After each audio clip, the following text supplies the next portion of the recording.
Have you ever heard of the saying, it's better to give than to receive? It's a common phrase that highlights the happiness that comes from doing kind things for others. Maybe you've experienced it yourself by giving a gift or helping someone without expecting anything in return. But when you think about it, what does it really mean to you? Do you think about how your actions affect the person you're helping? Or do you just feel good knowing you've made someone's day better? Sometimes we don't even realize how much our kindness can impact someone else's life. Today, we will be talking about four things that are very important that we don't think much about when we hear this phrase. Number one is we will dive more into the deeper meanings of that phrase. Then we'll explore the great pleasures of being the giver rather than being a receiver. We'll also discuss how we can still create a positive change even when we don't have a lot of money or a lot of time to spare. We'll also tackle a common obstacle, which is the fear of rejection. Yes, guys, I am sure a lot of you can relate to that. But don't worry, I'll teach you how to overcome it. Then, lastly, we will also talk about the importance of setting boundaries and avoiding burnout while embracing the concept of giving. First, let's start with the deeper meaning of the phrase. When we talk about giving, it's not just an action, it's a way of life. It becomes a part of who we are and shapes how we act, making us kinder and giving us a stronger sense of purpose. It also develops a strong understanding and feeling for others or putting ourselves in their shoes so we can better connect and relate to their experiences and emotions. Giving is about being selfless and generous. If you really think about it, it's not just giving things like gifts or food, but it's also about giving time, giving attention, giving love, and giving support to someone who needs it. It can be as simple as a sincere smile or lending your ear to someone who needs to share their thoughts or feelings or extending a helping hand, such as maybe carrying groceries for someone in need at the store, like maybe the elderly people, or maybe even mowing their lawn, like your elderly neighbor's lawn, maybe, or assisting with whatever we think someone needs at a certain time. I mean, there's tons of little things we can help anyone with that can impact them tremendously. When we give, it actually makes us feel really happy and fulfilled because our brain has this special part that gets activated and makes us feel so good inside. It's almost like a reward that brings us so much joy and satisfaction because we know that we have brightened someone's day. Also, the intention is very important. This is what makes giving very special and powerful. It is not just about what we give, but the reason why we give it. It is not just about what we do for other people, but why we want to do it in the first place. Because think about this, guys. Even if you give a really fancy gift to someone, if it's just for show and not from the heart, the person receiving it can always tell. I promise you that. Giving presents just because you feel like you have to, this doesn't really mean that much, right? It's like checking off a box on a to do list. So here's the thing, when we give with intention, that's when it becomes meaningful. It's like we're adding a little bit of magic to someone's day. So instead of just doing it without thinking, let's take some time to really think about how we give. Let's put some love and some care into it because that's what makes the things that we do very special. It's like creating a stronger bond with others, building those awesome connections. And you know what's best?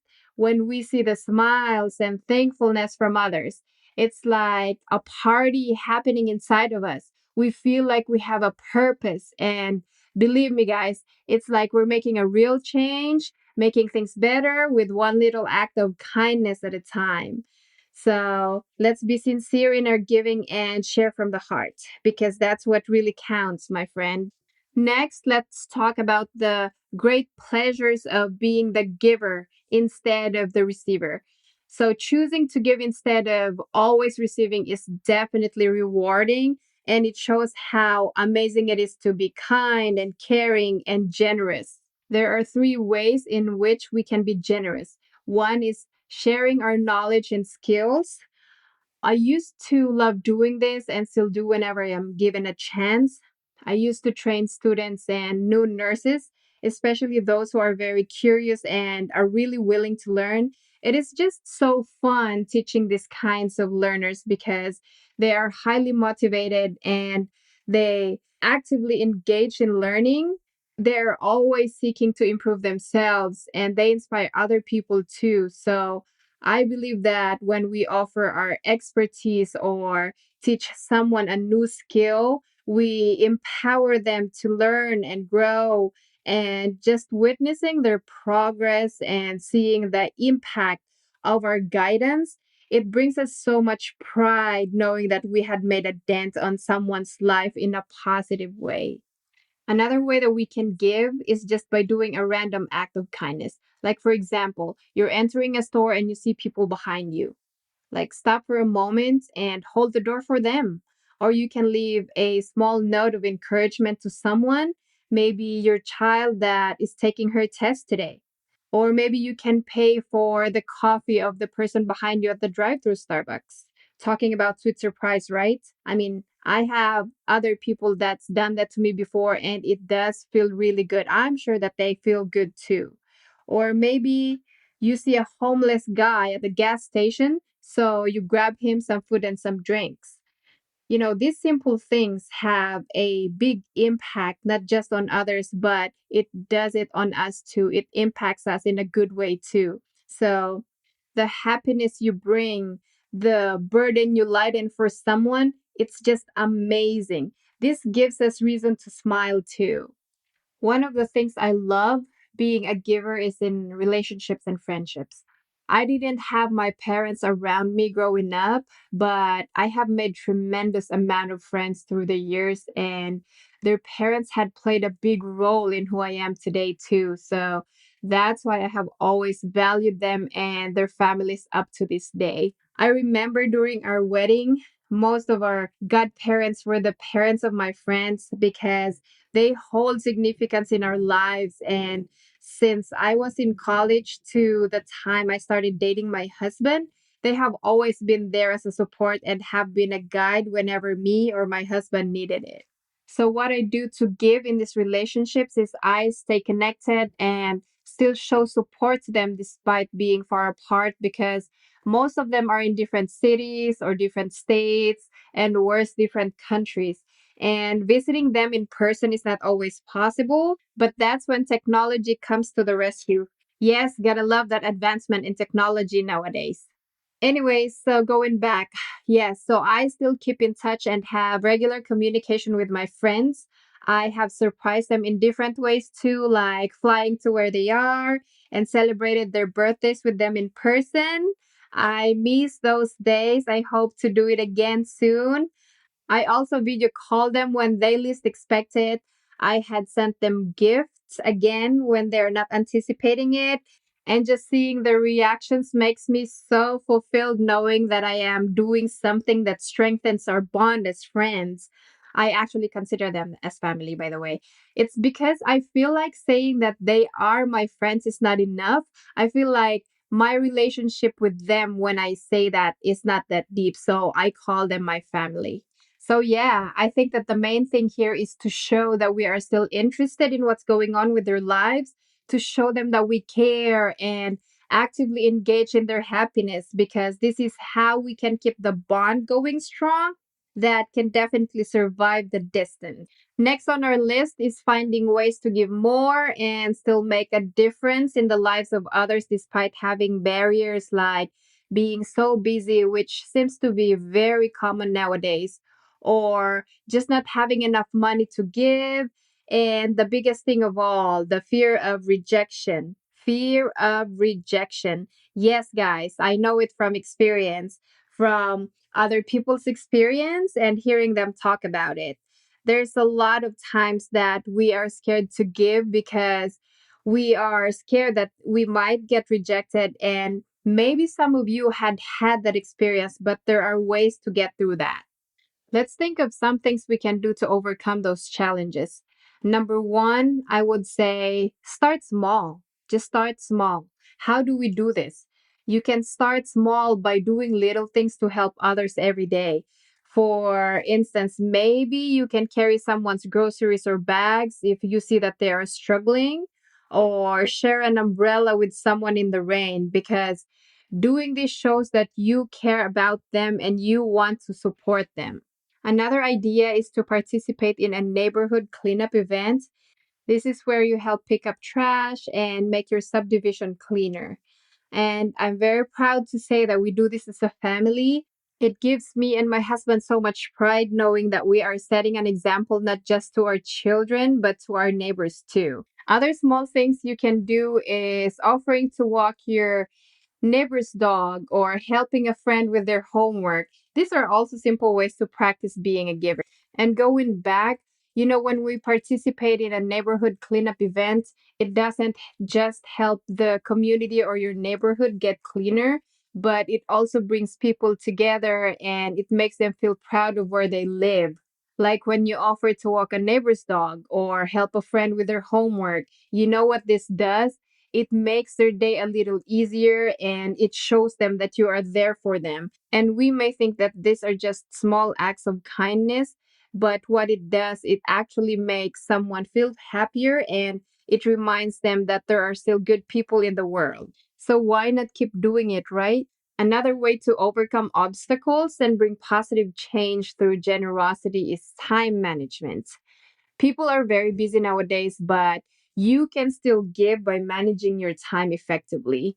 You can start by maybe finding moments in your day where you can help other people. You can always ask a family member or a friend of yours if they need help with anything. Or maybe you can spend some time volunteering at a local community center. Because when someone gets help, they may feel a sense of validation knowing that their struggles and their challenges are being acknowledged and understood by others, by you. You are understanding them and you're validating them. And this validation can help reduce the feelings of isolation, create a sense of belonging and connection to the community.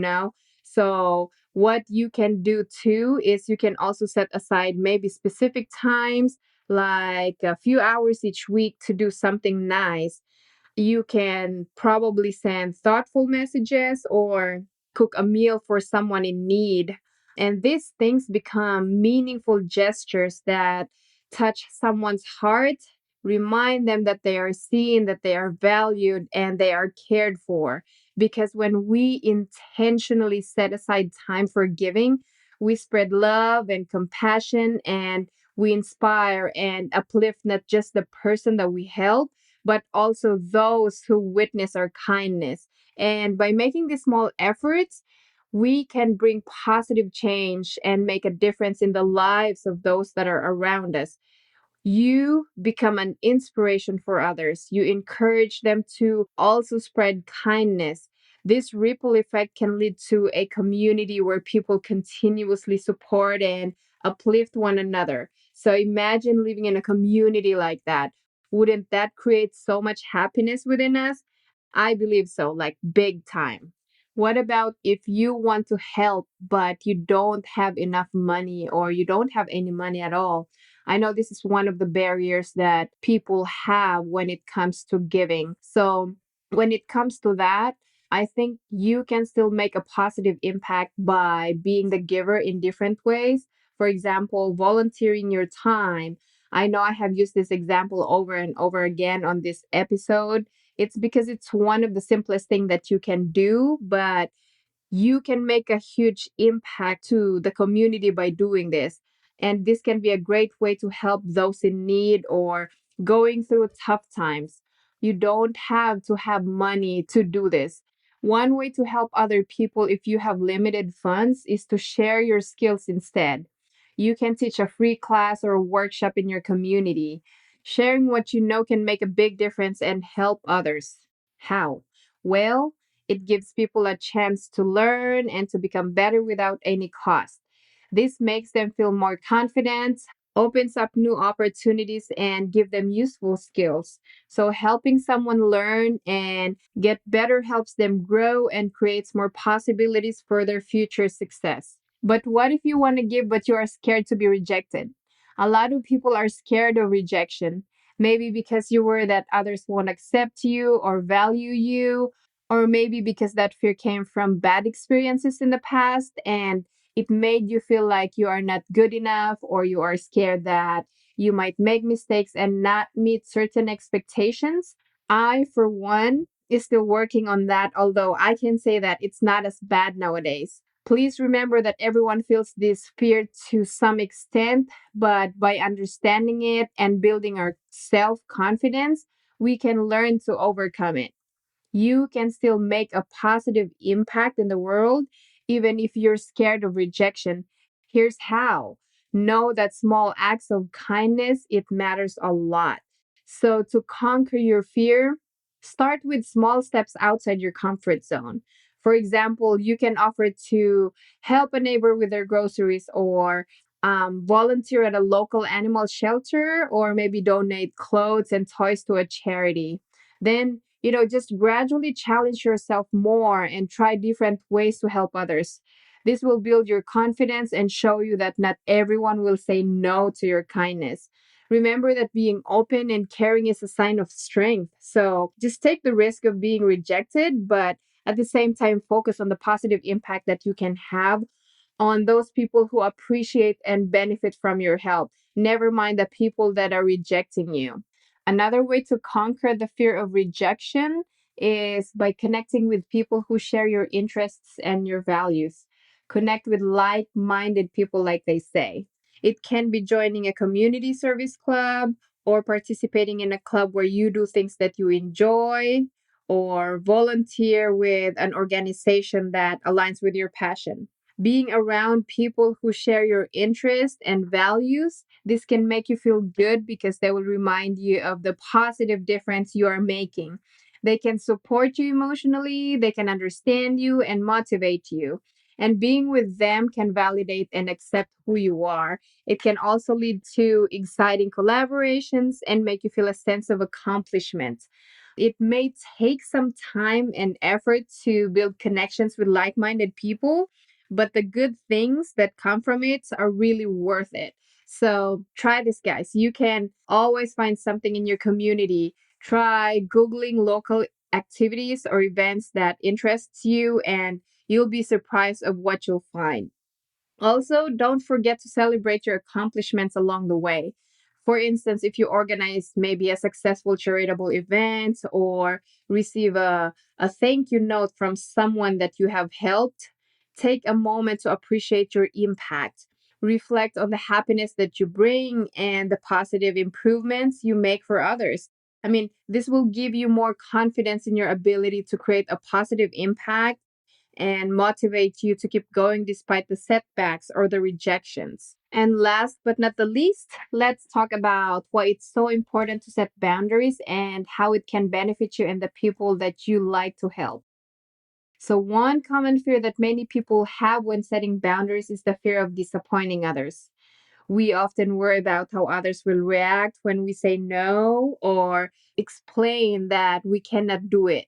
Maybe, for example, imagine that you're invited to a party, but you feel overwhelmed, or you need some time alone because you're tired from work, or you have been staying up late for the last, I don't know, 3 nights or 4 nights trying to finish up your deadline for your assignments or work, or just any project you're working on, and you have not had any decent sleep. So, the fear of disappointing your friends by declining the invitation may make it challenging to set a boundary. But sometimes it's very important to remember that prioritizing your well-being is not only acceptable, but it's also very important for your overall happiness and ability to continue helping others. So maybe in this case, you can always say something like, you can set the boundary by saying something like this. You can say, "Thank you for inviting me, but I need some time to recharge. I won't be able to make it to the gathering or the party, but I appreciate the invitation." I mean, say this in a very nice way because by doing this, you are taking care of yourself and setting boundaries, and you are making sure that you have energy and you are just trying to fill up your cup before you can share it with others. When you set boundaries, you create clear rules about what is okay and what is not, which helps prevent overwhelm and exhaustion. By prioritizing self care, you can be more present and attentive. You can offer more better help and support to others because you are able to get some more energy by sleeping in and recharging and building that emotional capacity. One of the biggest barriers that prevents people from setting boundaries is the fear of conflict. Some people avoid setting boundaries because they worry that it will cause maybe disagreements or it can harm relationships. For example, imagine that you're afraid to talk to a roommate who tends to be so loud at night while you're trying to sleep. But by clearly expressing your feelings and needs in a respectful and kind manner, you can have open and healthy conversations that lead to understanding and stronger connections. Setting boundaries helps prevent conflicts and it actually improves relationships. In this situation, it's important to address the issue despite your fear of conflict.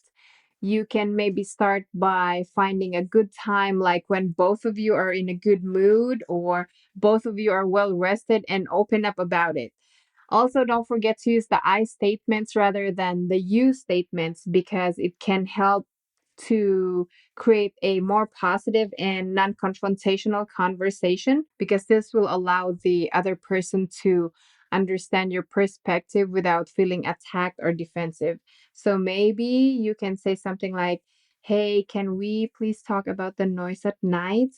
I'm a light sleeper, so it would be awesome if we could keep it down during late hours. I really appreciate our living arrangements and think open communication will help us have a peaceful and comfortable home." So if you noticed, I was using the word I instead of saying you need to keep it down at night. I'm a light sleeper, so it's your responsibility to be more considerate and blah, blah, blah. You know what I'm saying? With this, you can definitely come off as aggressive, and that's not the most effective approach. And this can surely cause a disagreement. So remember that setting boundaries is about respecting each other's needs and finding a balance. By communicating your concerns in a considerate and gentle manner, you are creating a positive and respectful atmosphere for conversation for you and your roommate. One other barrier that I know about that people have that scares them to set boundaries is the fear of being seen as selfish. That's another common concern that a lot of people have. Some people, they hesitate to set boundaries because they're too scared to be called that they're self-centered or they're selfish or they're uncaring. They worry too much that taking time for themselves or putting their own needs first will be considered selfish. I can give you an example. It can be maybe you declined a family member's request to borrow money. You might worry that you will be viewed as selfish or uncaring, but remember that setting this boundary is an act of self care. When someone asks you for money, you can explain that you can lend them any because you have your own bills and you have other things to take care of too. You want to make sure that your own financial needs are met first. You know, it's important to communicate this in a friendly and casual conversation, of course, showing that you care about your own well being. And in this situation, maybe you can say something like, I want to help you financially, but right now I need to focus on my own money situation. I need to make sure that I'm stable enough to take care of myself and my family and support you in any other ways. And ask for their understanding, tell them that it's not personal and you still care about them. Like saying things like that, it shows that you care, but it also shows that you need to focus on your own money situation first before you're able to support them in other ways. But we all know that sometimes people won't understand. And for this example, they may still believe that you are selfish after setting that boundary. But it's important to remember that you have the right to prioritize your own well being. It's not within your control how others perceive you or interpret your actions. I mean, you can do this, but you don't have to. You can always calmly reiterate your reasons for setting the boundary and reaffirm that it's not about being selfish, but it's about taking care of ourselves first to be able to provide support in a more sustainable way. Lastly, worrying about missing out can also make it harder for people to set boundaries.